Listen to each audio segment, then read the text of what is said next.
My name is Lisa Sasson, and I'm the Associate Dean at Steinhardt for Global Affairs and Experiential Learning. And I'm just delighted to be here.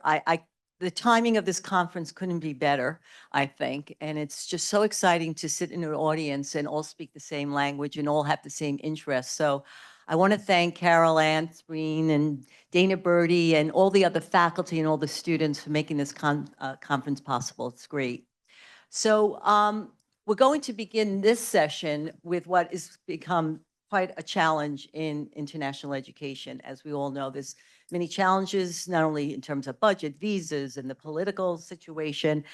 So the timing of this topic is, to me, very, very important. And it's about building partnerships that support international exchanges and student enrollment.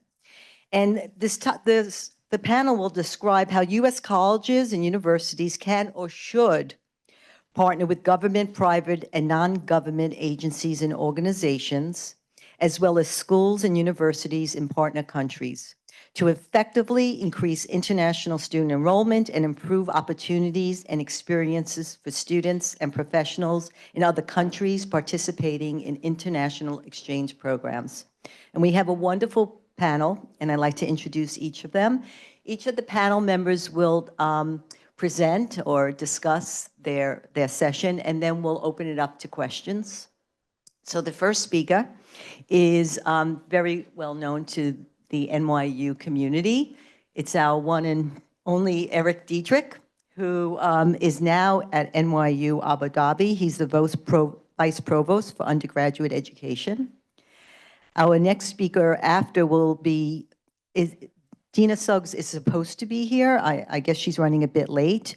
And she is the Senior Program Specialist at the Bureau of Education and Cultural Affairs at the U.S. Department of State. And we have Arthur Zegelbone from Foreign Service Officer. He's retired, and he works at the United States Department of State. And our last speaker is Yume Yamaguchi. She's the director of the United Nations University Institute for the Advanced Study of Sustainability. So I'm delighted to present these speakers, and I'd like to start with Eric Dietrich. Well, thank you very much for the introduction, Lisa, and it's just a pleasure to be here. I've been following along the conference proceedings today online, along with, I think, 20, 30 other online participants. And so it's been great to hear the morning sessions, and I hope you all enjoyed a wonderful lunch. I'm Eric Dietrich. I am at NYU Abu Dhabi. I'm the Vice Provost for Undergraduate Education here. And I was also, note that I'm on loan to NYU Abu Dhabi from NYU Steinhardt for a few years, because my faculty home is really at Steinhardt in the higher education program, and I've been happy to be teaching also in the international education program. And so wonderful to see a lot of friendly faces in the crowd, and I want to thank the organizers for inviting me and to have me here.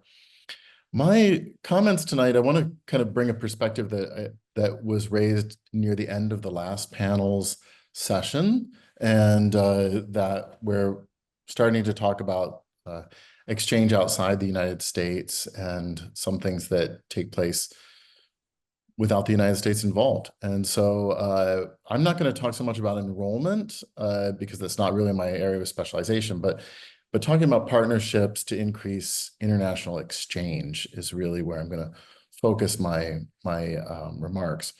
I will touch a little bit on enrollments, though, and I want to think about these partnerships as oftentimes between countries, between governments, and they can also be between higher education institutions and governments, as Lisa said in the framing remarks, or between higher education institutions and NGOs and so forth. And so there's really a lot that's happening beyond the direct, university to university exchanges or the direct enrollment of students at higher education institutions.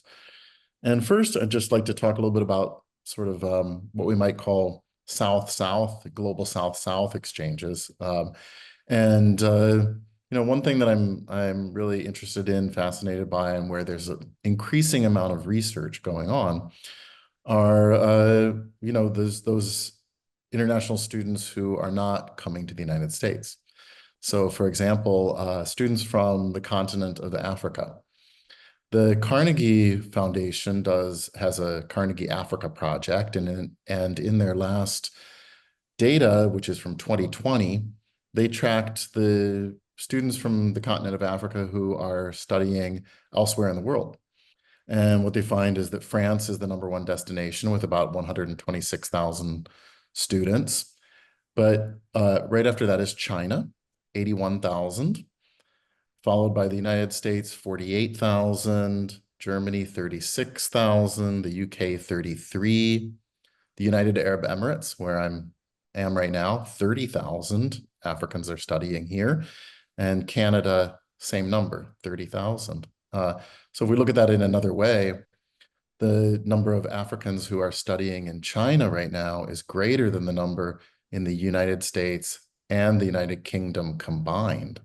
So there's a lot that's happening there. I think this is a really interesting, raises a lot of interesting questions about the motivations for this, soft power that's happening between governments.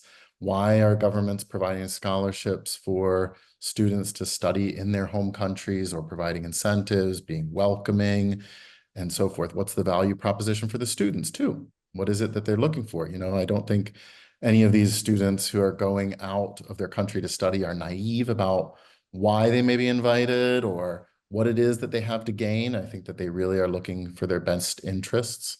And I think it's a fascinating kind of area that we sometimes, you know, shifting the perspective outside of the United States, we see, wow, there's just a really tremendous amount of activity that's happening outside the United States.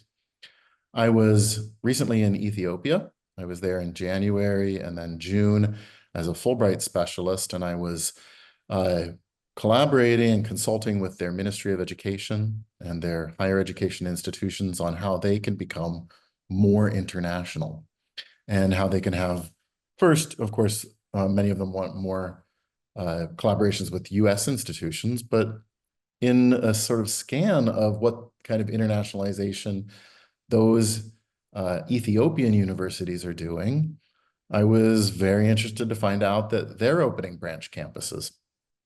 So their Ethiopian universities, Dire Dawa University is one. They have a branch campus in Somaliland. They have a branch campus in Sudan. They have a branch campus that they want to open in Somalia. So interesting, very, you know, sometimes intra-African and intra-regional exchanges that are going on too, that I think are a really interesting part of the landscape when we look at it, again, globally around what's happening with exchanges. There's some good researchers. I would point to Crystal George Mwangi. She's at George Mason University, and she's doing a lot of really interesting work on international student flows around the world that, again, I think expand our lens, but beyond what's happening in the United States.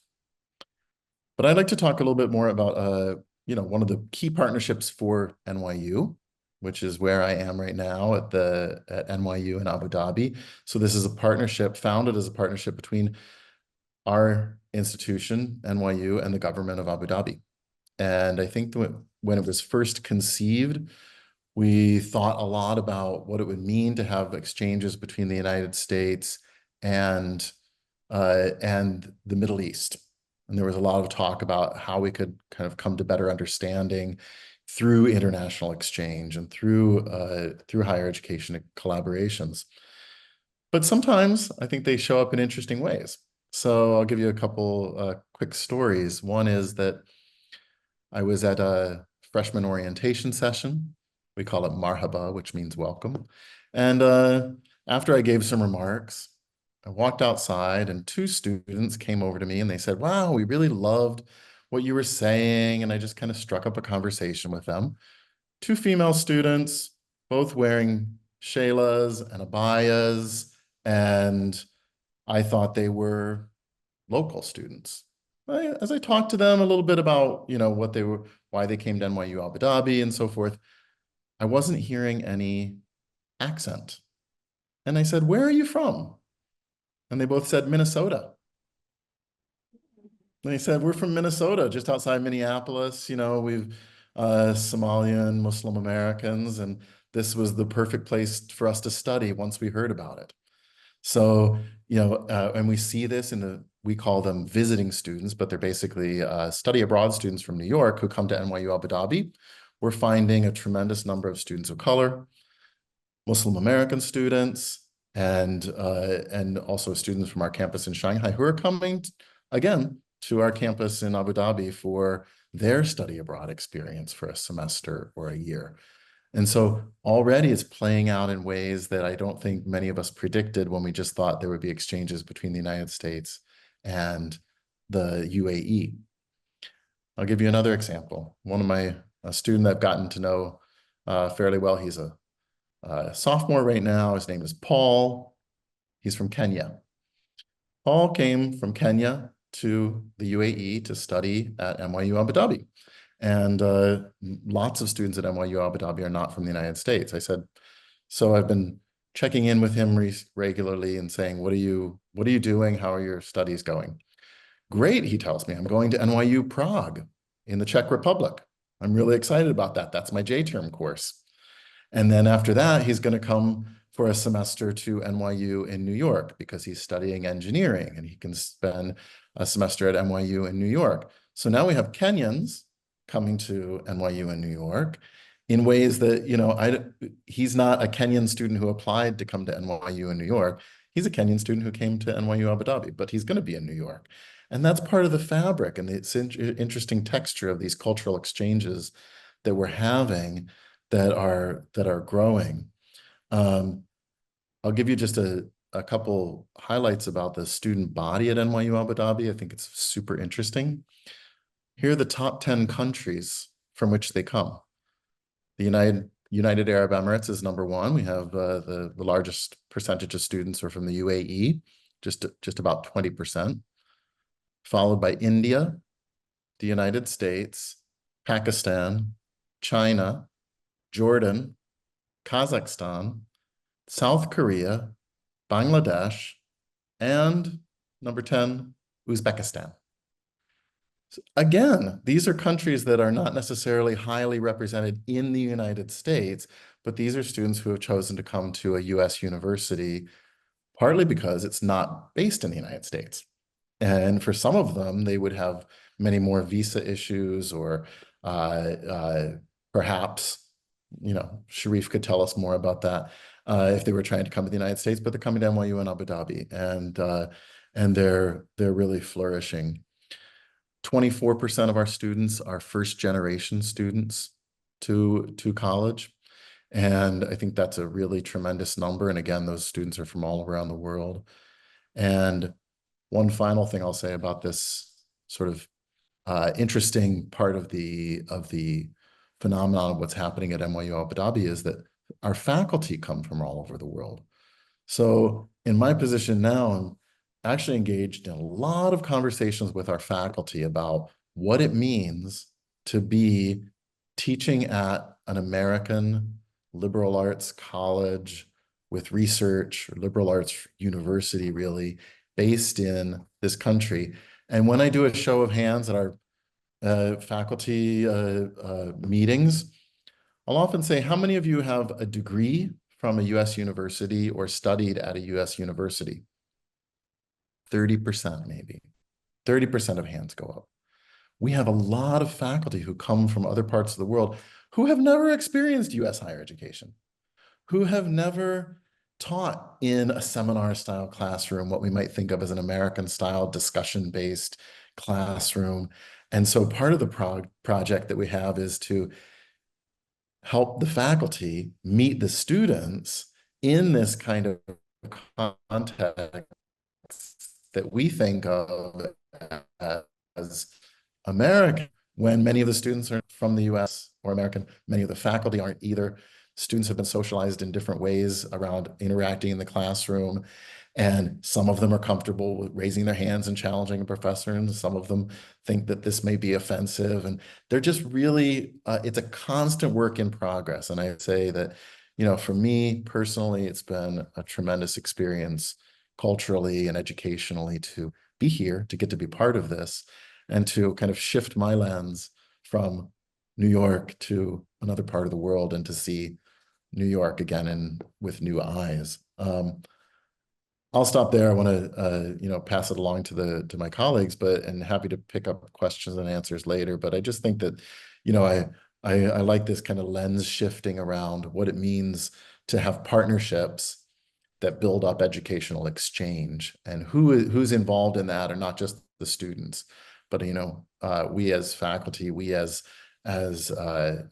people who are working in higher ed, who have devoted our lives to international education. I think that we get to be enriched by that too in wonderful ways. Thank you. Thank you so much, Eric. I just have one question before we move on. Mhm. How do you measure the success of partnerships in terms of their impact on student enrollment and global engagement? Mm. Well, on the global engagement side, this is really interesting. Enrollments, we can, try to quantify those, see if we're gaining enrollment, and so forth. I think there are deeper ways to think about it. But again, I'm not going to comment so much on the enrollment side, but I would say on the cultural side, I think there's been a lot of great kind of qualitative work on this, and increasingly there's more quantitative work. I'm part of a research group with Sebastian Chern, and we've been looking at the ways in which when students who study abroad, how does that impact their student success outcomes? And what we've found consistently in pretty large data sets, some from NYU and also data from other universities that was collected through the CASI project when it was at the University of Georgia. Now we're the home for that same data set. Students who study away have higher 4-year graduation rates and slightly higher 6-year graduation rates. And that is after we do a lot of the sort of statistical matching to make sure that we're looking at sort of apples to apples in this, low income students compared to low income students who are studying away, students of color with students of color, because we all know that most of the students who are participating in study away, they tend to be more affluent, tend to, more white students.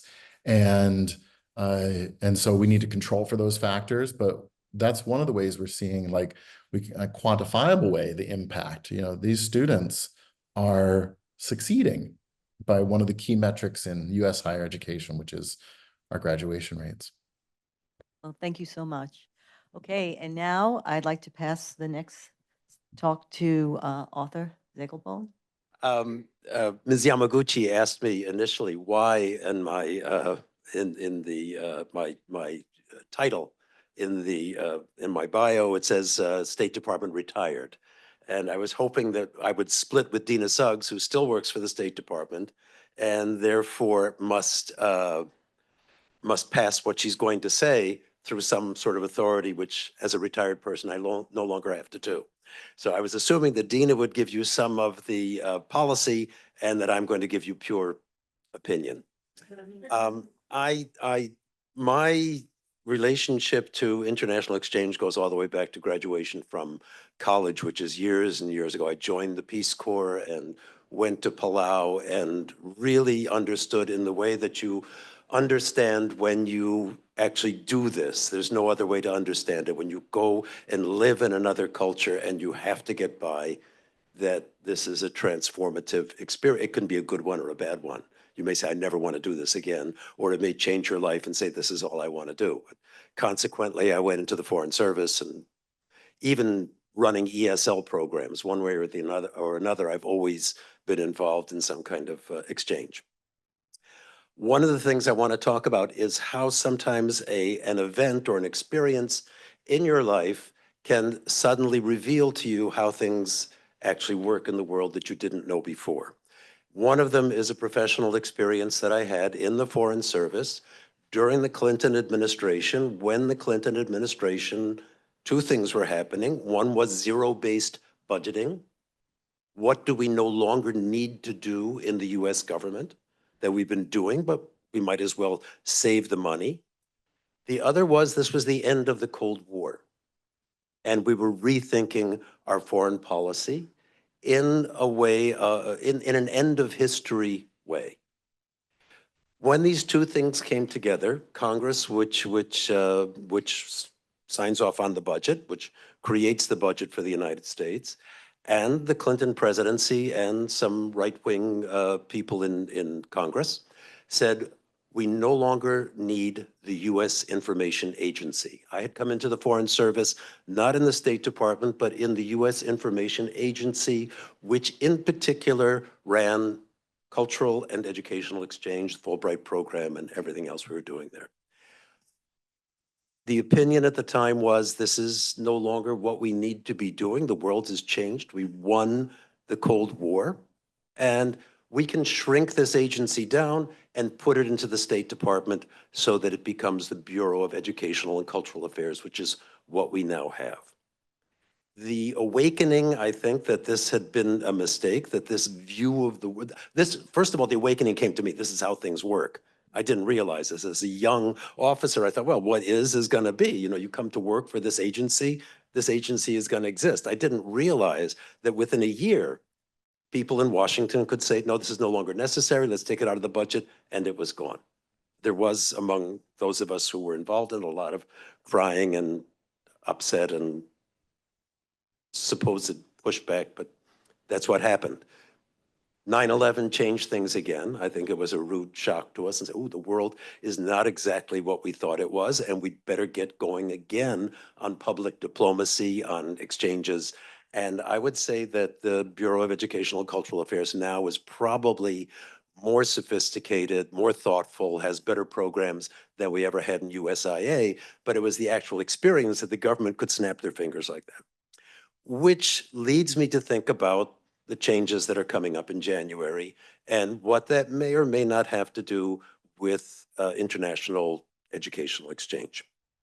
The thing that has struck me the most, a lot of the appointments that are possible for the next presidency, there's a lot of discussion about them, but the one that has struck me the most, because I learned over time in the government that government, like a lot of other things, is about money. Policy and budget are the same thing. They're not, they are inextricable.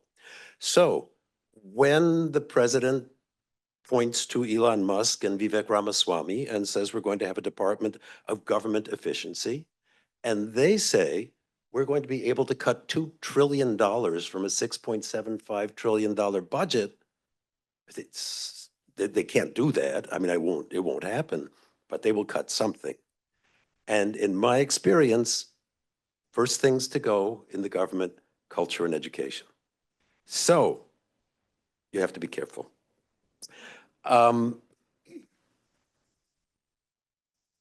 The other, and I think it has a little bit less to do with what you do, but is related, is the Department of Education. The appointment of, not the appointment yet, but the nomination of Linda McMahon, who comes from World Wrestling Entertainment, but was a part of the Trump administration before, in Small Business Administration, and who in the interim has been running the American First Institute, a nonprofit of certain political bent, will be running probably, I don't think that they're going to find a reason not to appoint her, to the Department of Education, which will have an effect on this kind of thing. I do have to say that even with that change, even with the disappearance of the U.S. Information Agency and this idea about what the post-Cold War world was like, there were certain sacrosanct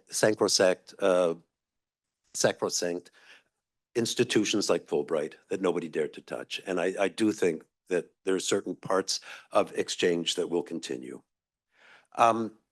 There will be, and this is something that people who are involved in international exchange need to think about, there will be some significant change in our relationship to other countries.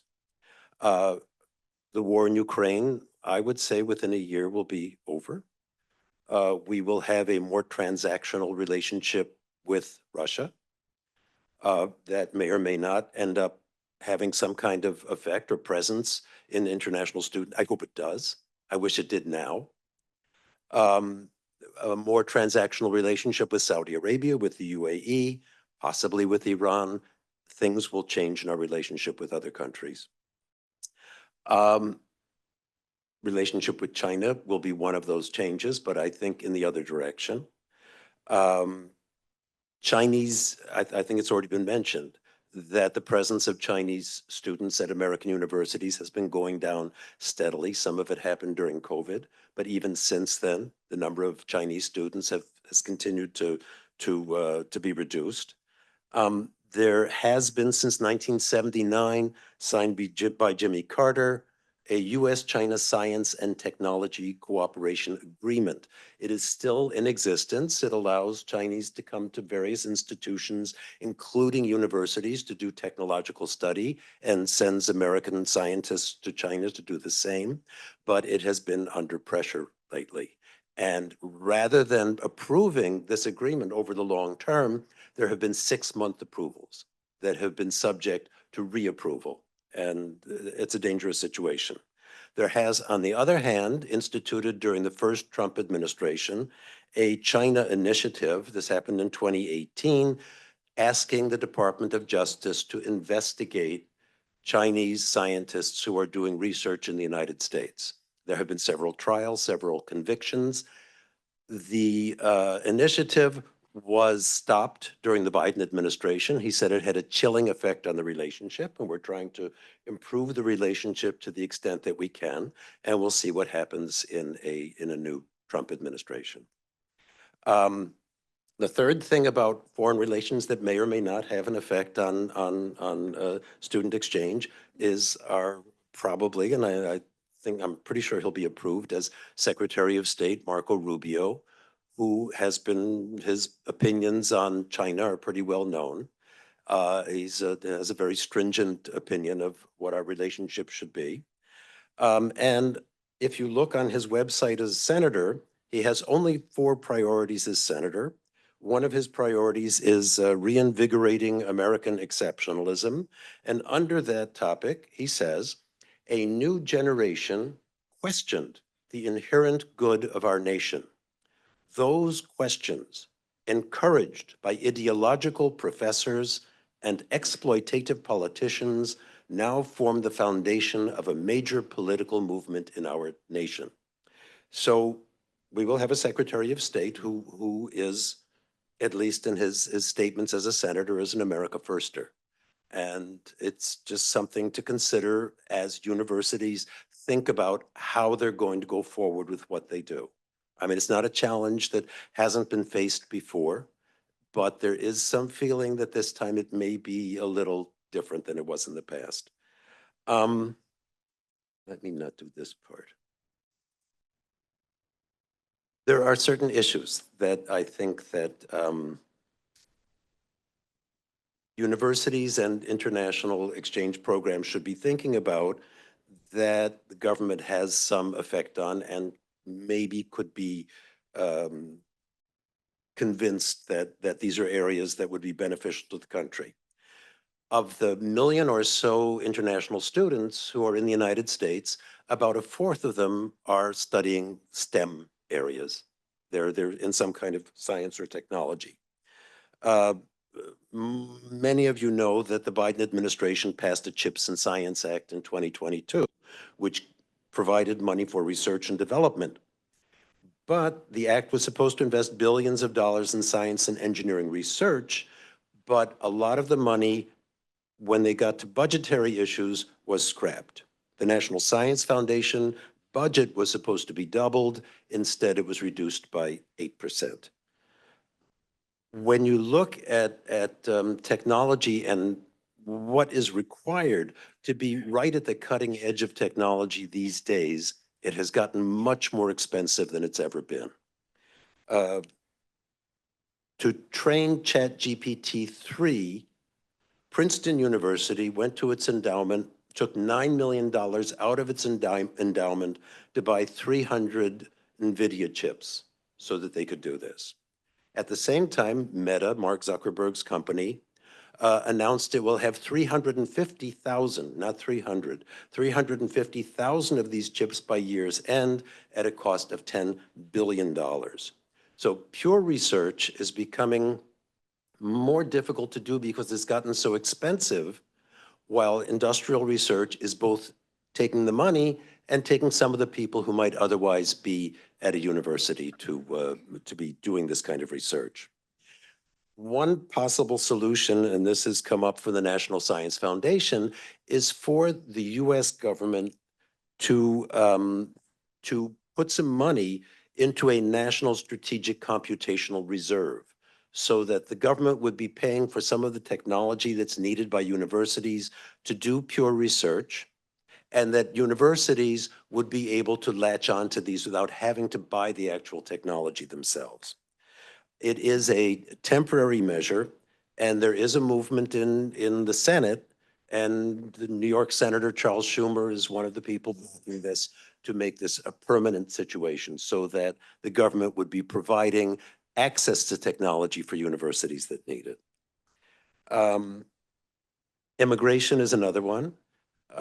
Since 9/11, the U.S. Citizenship and Immigration Service has been involved in the whole visa process. When I was a young Foreign Service officer, even though I was in culture and information, I could actually go down to the consulate and say, you know, I know this kid, he's going to college in the United States. His parents came by, just go ahead and give him the, and they would take my word. This is no longer the case. And since 9/11, it has not been.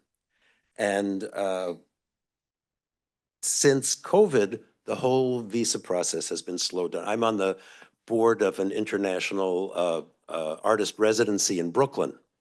And because I have State Department history, whenever we have a visa problem, which is at least once a month, they come to me and say, could you somehow get in touch with the consulate and convince them that this person has a legitimate program that they're going to in the United States?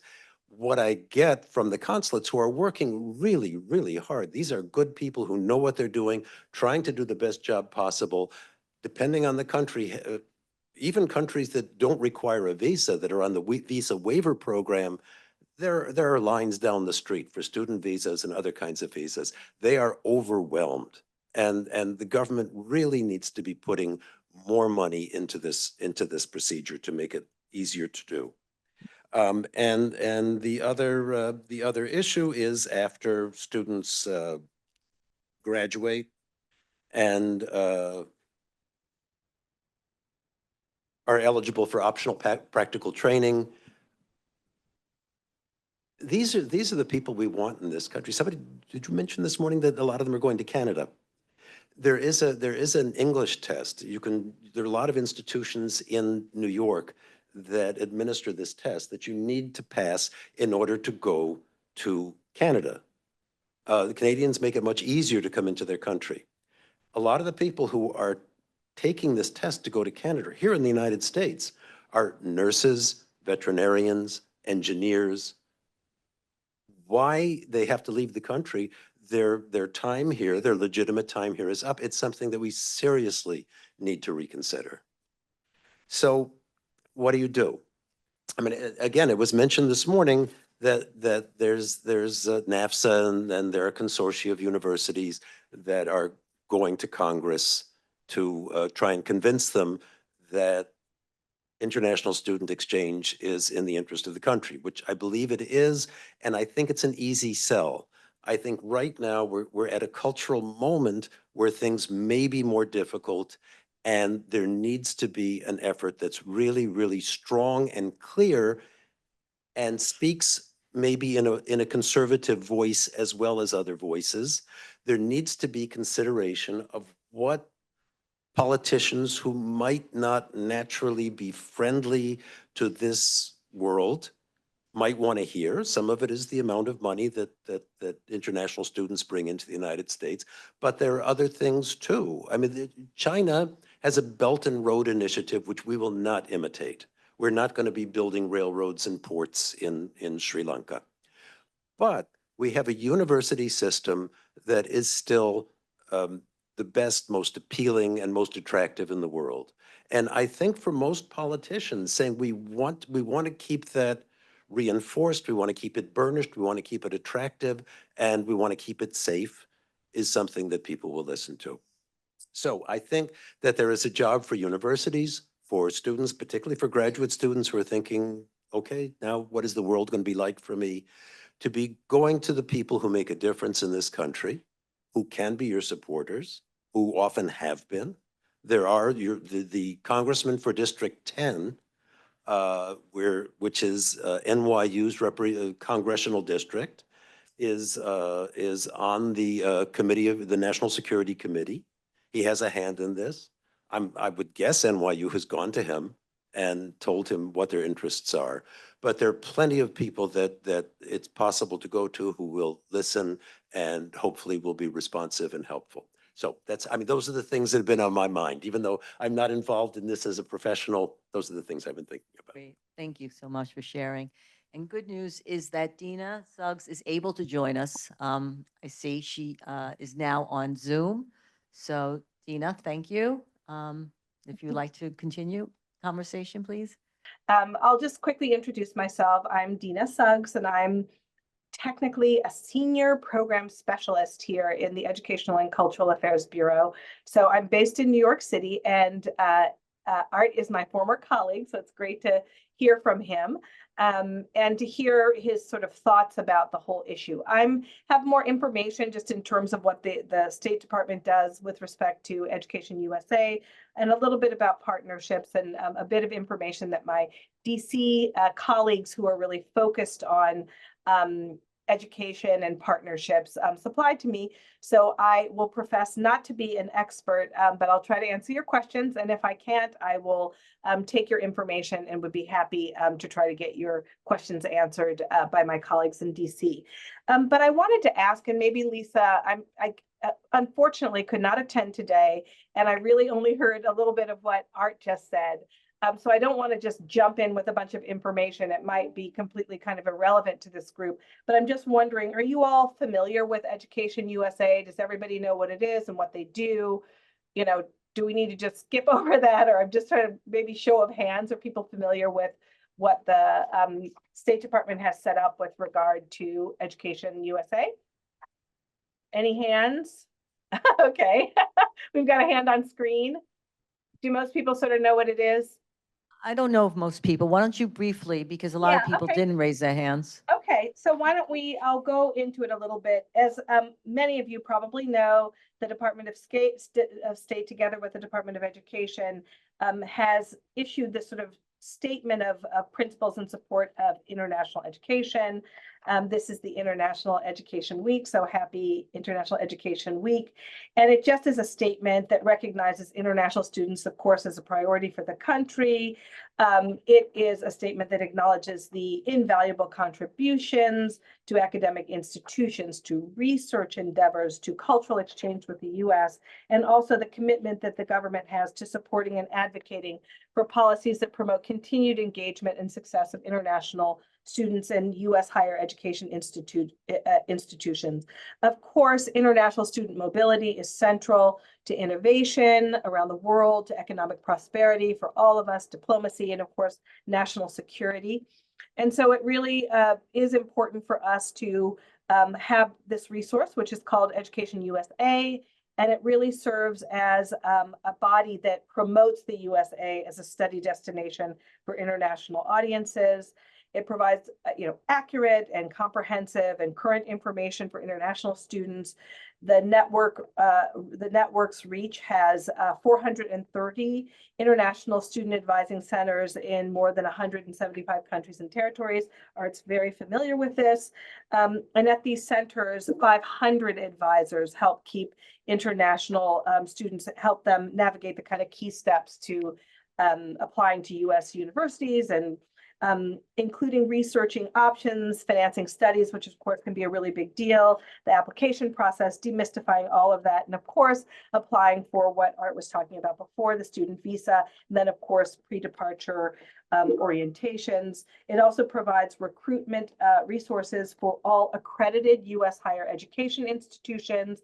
Education USA supports institutions' internationalization and recruitment goals by helping them find the right way to reach out to different markets. So this is really your tool for those of you that are with higher academic institutions. Please know that you have this resource available. As I said, Anthony has my contact information, so does Lisa. You're welcome to contact me, and I can put you in contact with folks if you don't already have these contacts. But we have what we call REACs, which are regional educational advisors and coordinators who are around the world, again, doing this work. So these services are free. And then there's also the website, which I suggest you check out. It's just educationusastate.gov. It's got lots more information. There's also a YouTube channel that has some really high quality videos that really highlight the diversity of US higher education and the landscape that really runs the gambit. I think we're very famous for our kind of graduate education. And of course, we've got things like Fulbright, which has a huge brand name, but in many ways, the State Department has really been trying to drive the diversity of the US educational system, the higher educational system, how diverse it is, how accessible it actually can be. Not everybody can afford to go to an Ivy League school or a private, elite college, but there are many avenues, community colleges, STEM programs, etc. So please do check out those two resources, the website and the YouTube channel, and please do use our hashtag #StudyWithTheUS to highlight your campus and international students. I'm sure you guys have been talking about the Open Doors report that was released. It's funded, of course, by the U.S. Department of State and implemented by our partner, Institute of International Education. I know representatives from that organization are also in attendance. And there's a lot of up-to-date information, but we're really pleased to see that the U.S. is still the top destination for international students with over 1.12 million international students, and to show that in 44 states, there was actually growth in that sector.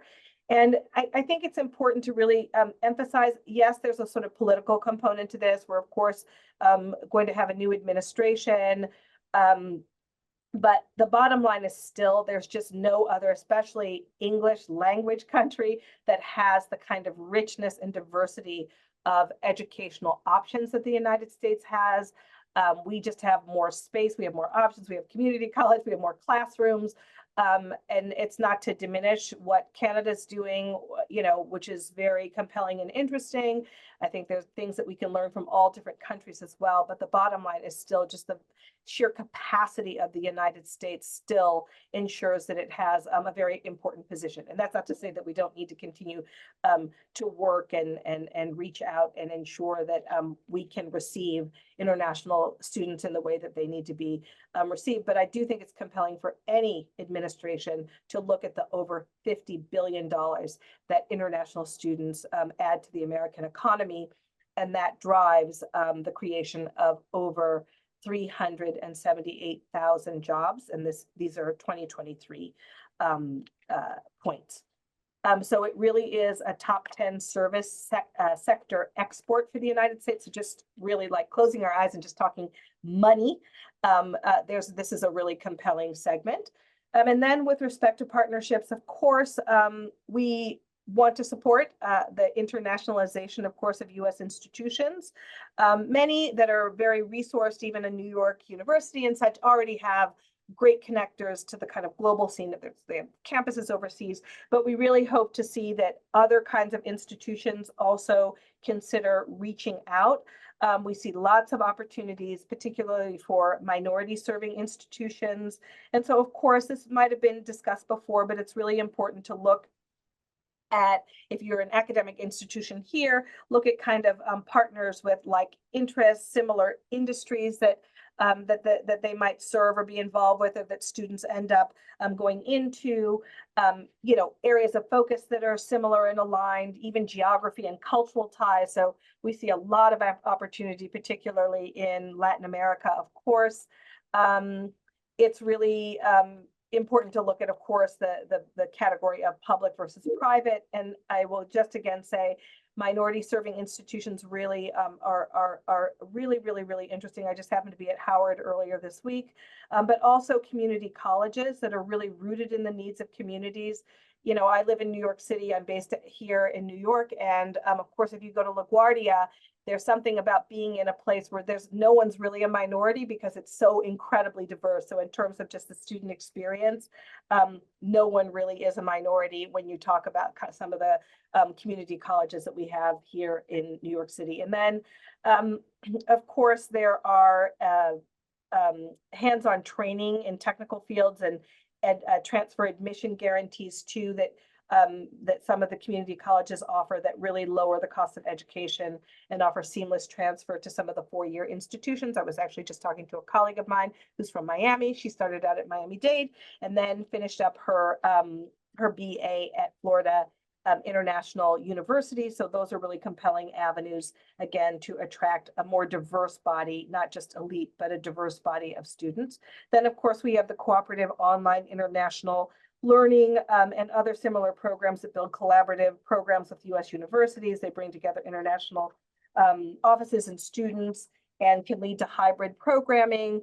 We also have, many universities and government delegations from around the world organized by international education focus associations. I'm sure you all are familiar, such as NAFSA and AIEA and APAIE International and so forth. So I would also just say the professional exchange program that I work on is called the IVLP, International Visitor Leadership Program. We also run projects. So our embassies and consulates around the world connect us with their contacts, and we actually put together programs in the United States for them to engage with their professional peers and experts in their field. And we are always running programs on university partnerships. So that's something too across the country that we can connect kind of high-level educational folks with people in the United States through this program that we actually fund. There are toolkits. We've got the U.S. Study Abroad Office at the Department of State. There's the Gilman and Critical Language scholarship programs and the IDEAS program. The IDEAS program, of course, grants up to $35,000 to U.S. Higher education institutions to develop study abroad programs. The application opens each fall and it's still open. That's studyabroadcapacitybuilding.org. It's in partnership with the Association of the International Education Administrators. So there's a guide for partnership building, which is accessible on their website, which we very much recommend you check out. It was developed under initiative for Southeast Asia. So please do check that out. There's Gilman, you guys might be familiar, but that enables students of limited financial means, specifically Pell Grant recipients, to study or intern abroad, providing them with skills that are critical to national security, economic prosperity, and also our Critical Language Scholarship, which is an immersive summer opportunity for American college and university students to learn languages essential to the America's engagement around the world. So I would just say that I know people are wondering what's going to happen with this new administration. Let's also stay in the moment because we still have a couple of months with the administration that is still here. And I also just wanted to make the point that, for example, when Trump came into power, we've sort of gone through this before, and what we saw in this category is that the administration hasn't really made a difference. The two really significant drops in international students coming to the United States were really connected to the 9/11 incident as well as COVID. Those have really been the things that in the past have really driven a drop. And we do see, again, that the United States has just some natural advantages over different countries to draw students just based on the sheer size and how many international students we can actually take in. So we really look forward to working with the new administration and discussing how this particular work complements their policy priorities. And, we're still in this administration, so we're still working very hard on what we're doing right now. And I'll turn it back over to Lisa. Thank you all so much. Okay, thank you so much. Okay, and now we'll go to our last presentation from Yume Yamaguchi. Thank you very much, Madam Chair, and good afternoon, everyone. My name is Yume Yamaguchi. I am from the United Nations University, and actually today's my talk will focus on the partnership how we mobilize a partnership really to promote the global engagement. Okay, so this is my bio, but what I have forgotten to mention here is I was an exchange student from Japan in 1980s. So that really on a government scholarship. So that's really an open up my opportunity to have been engaged in different member state, different global agenda. Okay, so I feel very comfortable. We speak same language, as Lisa has mentioned. I have been very, very feeling comfortable since this early the morning. So I am very happy to be here. Okay, thank you very much for this opportunity. Just quickly, and I'd like to mention about United Nations University. And although it is called a university, we are the collection of the 13 different research institutes located in 12 different countries. And in fact, this establishment of United Nations University goes back to 1972. Really working on global agenda at that time is peace keeping building and conflict resolution. So these are the very much of the focus, and the General Assembly of the United Nations has decided the establishment of this United Nations University. And in fact, UNU is the only international organization whose headquarters is located in Asia. Yes, it's quite an interesting organization, and our main mission really to connect the international community, meaning the member state, with the academic the community. So we are considered as an academic arm of the United Nations. So the theme of our research really shift as the status of the international community. So this is what I mentioned about the 13 institute in 12 different countries, and each institute, research institute, has a different focus.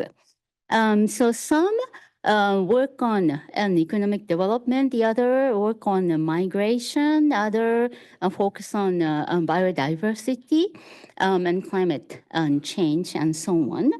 But altogether, currently in 2023, those 13 institutes really worked on over 170 the SDGs, that the project or the programs promoting sustainable development, and these are the different SDGs agenda.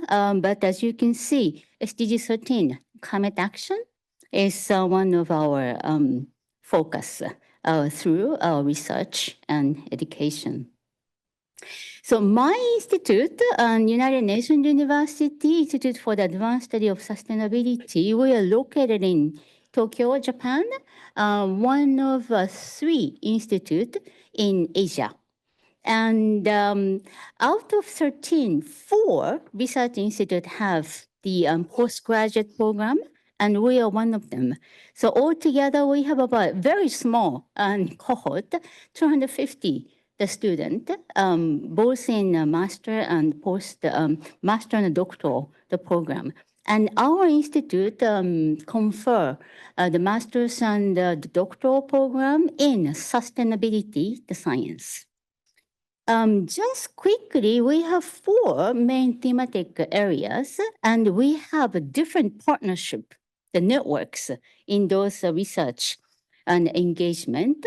First one is the governance for the sustainable development. As you may have already heard, and from the Summit of the Future this year and SDG Summit last year, our Secretary General sadly mentioned at the moment for the UN Global Agenda 2030, out of 169 targets of the 17 SDG goals, only the 18% of the target are being successfully attained.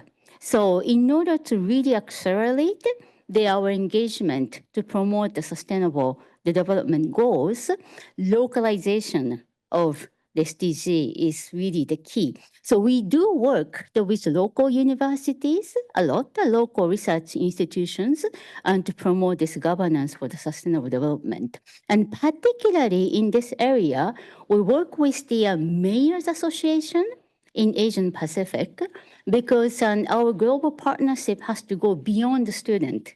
So we work with the young mayors who is having multiple issues, is really to govern their own cities and the towns and the communities.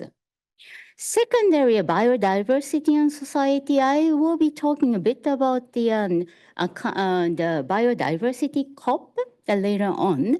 But this biodiversity, the research area, we have actually the network of 303 research institutions globally, and we work on promoting this nature, the human society, in harmony with nature. So we really focus on the nature-based solution with the mobilizing the local resources, both local human resources and financial the resources. So we just had 2022 had the large the Kunming Montreal Global Biodiversity Conference, really to discuss next 10 years of action plans globally, and our Satoyama initiatives, which really promote the landscape and seascape approaches, has become one of the major and the process promoting this nature-based solutions. And the water and resource management, definitely, this really has to be supported with the decentralized approaches with all the natural disasters really affecting the major part of the world. Increasingly, we really have to think of how to decentralize those local resource, the water, the management. So in order to promote those, we also work with the local universities a lot, and try to really share the good practices, but also the issues that the different regions face. The many of the issues those local water resource management face has been shared. So we really mobilize those global network to come up with the very decentralized solution. And the other major area of research is innovation and education. This is how we work a lot with the universities in different countries, including New York, the university. And so you might have heard of this Education for the Sustainable Development, ESD. So we also mobilize local resources really to think of the education for the sake of the local community beyond the school. So in order to promote this approach, we have quite a number of the network, and one of them is called the Centers of Expertise on ESD, and we have 190 partners in 5 different continents and 62 different countries.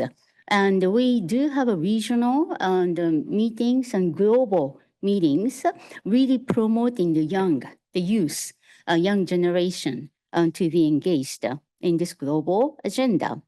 So just quickly, our UNU IAS have this higher education network in national level, regional level, and global level. So the first in Japan, in order to really promote this engagement between university, this morning I've heard of this competition and cooperation among the university, and this is something we promote very extendedly. So currently we have about 27 universities belonging to our UNU and SDG University platform. We try to mobilize their own network among our network together with the UN agencies, really to promote the management level dialogue, but SDG curriculum, also the university evaluation accountability, the project, and sustainable campus the engagement. So practically, we have actually created SDG curriculum, gathering the 12 different universities to chip in their expertise. So these are the undergraduate and the curriculum any of our partner universities students are able to take to get the credit for their graduation. And we also organize a roundtable discussion with the university president. So university presidents are very busy, but we kind of push them to get together, really to speak among them, but also with the student. So we are organizing, really mobilizing this partnership to have a consolidated statement from the Japanese university. And of course, the public symposium, we engage a lot of students to disseminate different thematic areas of research and education. And the last year, early this year, that we had a symposium, Transformation of Behavior at the university through the effort to achieve the SDGs.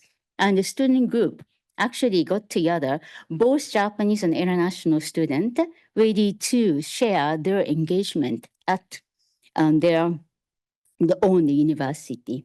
And publications, definitely we share the effort by the member the universities and actively disseminate those information at the UN, the conferences, but also the international conferences like this one. Okay, next one quickly, there is a regional network called ProsperNet, Promotion of Sustainability in Postgraduate Education and Research Network. So it is composed of 59 universities in Asian Pacific, the region, in 15 different countries. And we fund the joint research project among different universities. We require at least 3 countries to get together and come up with the research topics and actually the local-based solutions. And it's quite interesting because faculty member and the student, they were involved with the 3 different countries to actually focus on another country. So this has been getting a lot of attention and very interesting to see the dynamism among the countries of different countries, and even to focus on one thematic areas. Okay, and the Sustainability Forum, we decide on the different topics. And for example, this year, September, we focus on the circular economy and higher education, our Pact for the Future. Because we had a Summit of the Future and the Pact of the Future came out, and we are trying to translate those global, the pact into the local, the context. So the student has been very much involved in this engagement as well. And we also have a young researchers school.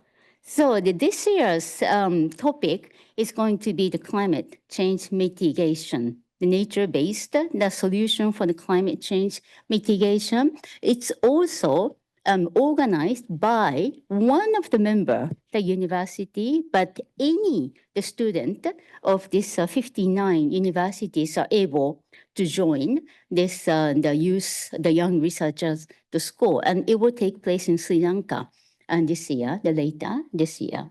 So these are at the regional level that we try to mingle the different university students, whether they belongs to their country or coming from international the context.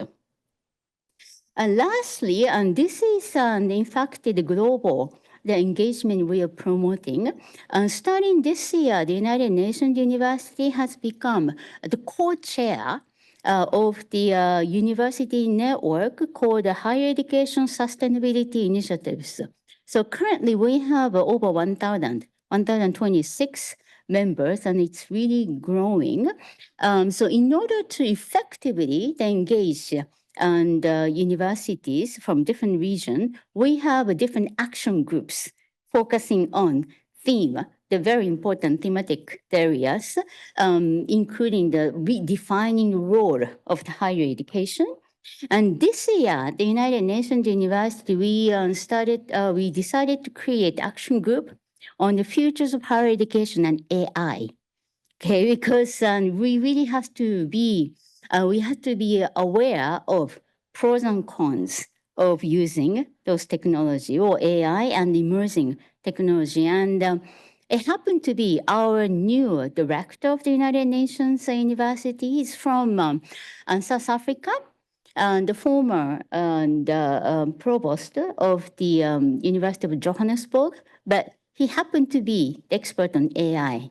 So he knows both the bright side and dark side of those technologies. So we really want to engage multiple and many universities from multiple regions to participate in this discussion. Just quickly, we had a very important two COPs this year. Another COP is coming in December. One was the UN Biodiversity Conference. And this is really to promote the implementation of the Kunming-Montreal Global Biodiversity Framework, because this framework was established in 2022, and now we are entering into the period of the implementation of those action, that the framework with the very specific the action plans. And I just want to share this experience of participating in this the big membership of the UN, the conference, because we really want to provide our student, not only our UN student, but the student to be engaged in this international the framework. And couple of the side event I want to share. The point is, if you look at the organizers, so those side event in the major international the conference with the framework for the future direction has to be organized in partnership with the different stakeholders. So here, it's a very good example of the United Nations university, the government, the research institutions, international network of the universities, conservation international, eco agriculture partnership. So these are we really very much make an effort to gather the different stakeholders to be engaged in those implementation plan. We This just have very few moments left for questions. So Okay. there's a lot of questions, I Right. think. So we could just, so. Sure. Okay. audiences- So just one. This is just one last slide. But this one we had really engaged the university, the student from Asia and Pacific as a part of our delegation. So the part of the United Nations University delegate, the university student represented the views of the youth. And I think we are very much committed to involve the student like yours in those next generation's implementation. So this is one of the example how we really engage the partnership to really try to make things happen in the future. And just one last, what I forgot to tell you was I am also the first generation, the college student, and from Japan. And then this exchange program bringing me here to the United States really opened up my eyes, simply the speaking. And that was really the first step, really to be able to see the world.